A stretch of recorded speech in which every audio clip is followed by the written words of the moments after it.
എല്ലാവർക്കും നമസ്കാരം. ഇന്ന് ഞാൻ വന്നിട്ടുള്ളത് ഒരു വെള്ള നാരങ്ങ അച്ചാറിൻ്റെ റെസിപ്പി ആയിട്ടാണ്. നമുക്ക് പെട്ടെന്ന് തന്നെ അച്ചാർ ഉണ്ടാക്കുന്നത് എങ്ങനെയാണെന്ന് നോക്കാം. അതിന് വേണ്ടിയിട്ട് ഞാനിവിടെ 1/4 കിലോ ചെറുനാരങ്ങ കട്ട് ചെയ്ത് എടുത്ത് വെച്ചിട്ടുണ്ട്. തൊലി നല്ലപോലെ മഞ്ഞ കളർ വന്ന ചെറുനാരങ്ങ തന്നെ സെലക്ട് ചെയ്തെടുക്കണം. അല്ലെങ്കിൽ പച്ച കളറുള്ള ചെറുനാരങ്ങ ആണെങ്കിൽ കയ്പ്പ് കൂടുതൽ കാണും. ഇനി ഇതിലേക്ക് നമുക്ക് ആവശ്യത്തിനുള്ള ഉപ്പ് ഇട്ട് കൊടുക്കാം. ഉപ്പിൻ്റെ ക്വാണ്ടിറ്റി ഒന്നും ഒരിക്കലും സ്പെസിഫൈ ചെയ്ത് പറയാൻ പറ്റില്ല. കാരണം ഉപ്പൊക്കെ നമ്മൾ ഉപയോഗിക്കുന്ന ബ്രാൻഡിനെ അതിൻ്റെ ക്വാളിറ്റീനെയൊക്കെ ഡിപ്പെൻഡ് ചെയ്തിരിക്കും. ഉപ്പിൻ്റെ കാര്യത്തിൽ എപ്പോഴും കൺഫ്യൂഷനുള്ള ആൾക്കാരാണെങ്കിൽ ആദ്യം കുറച്ച് മാത്രം യൂസ് ചെയ്തിട്ട് അവസാനം ചെക്ക് ചെയ്തതിന് ശേഷം വീണ്ടും ആഡ് ചെയ്ത് അഡ്ജസ്റ്റ് ചെയ്ത് കൊടുത്താൽ മതി. അങ്ങനെ ഞാനിവിടെ ചെറുനാരങ്ങയിൽ ഇട്ട് കൊടുത്ത ഉപ്പ് ജസ്റ്റ് ഒന്ന് മിക്സ് ചെയ്തെടുത്തിട്ടുണ്ട്.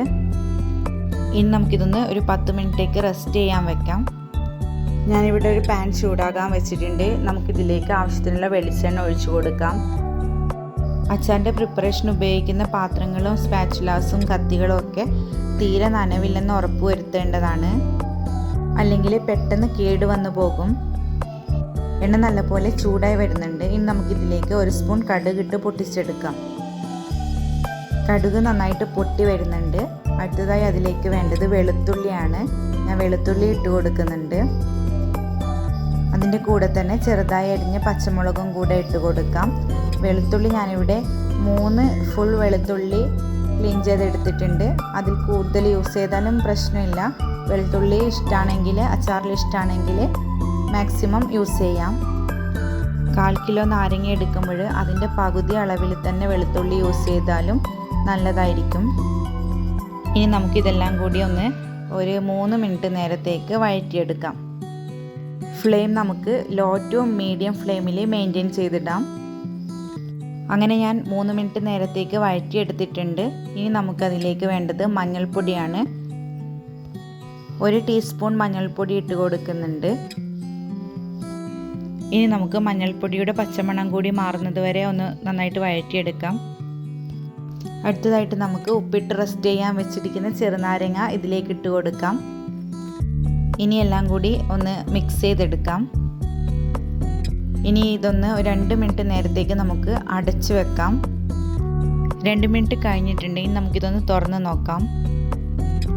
ഗ്രേവി വേണമെന്നുണ്ടെങ്കിൽ ഈ സമയത്ത് നമുക്ക് നന്നായിട്ട് തിളച്ച ചൂടുവെള്ളം അങ്ങോട്ട് ഒഴിച്ചു കൊടുക്കാം. അല്ലെങ്കിൽ ജസ്റ്റ് ഒന്ന് മിക്സ് ചെയ്തിട്ട് ഫ്ലെയിം ഓഫ് ചെയ്തെടുക്കാം.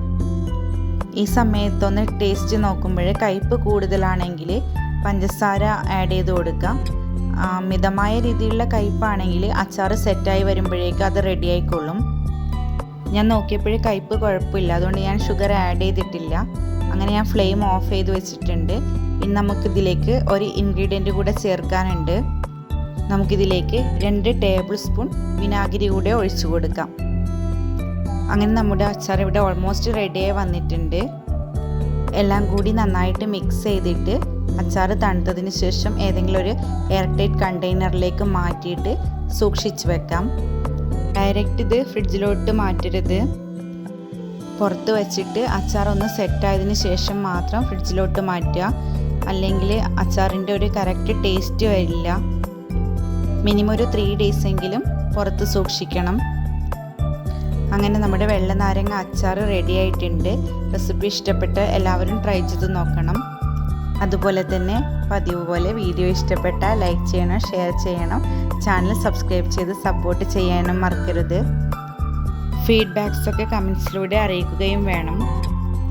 സബ്സ്ക്രൈബ് ചെയ്തതിന് ശേഷം ബെല്ലൈക്കൺ കൂടി ക്ലിക്ക് ചെയ്താൽ നിങ്ങൾക്ക് പുതിയ നോട്ടിഫിക്കേഷൻസ് എല്ലാം ലഭിക്കുന്നതായിരിക്കും. Thanks for watching.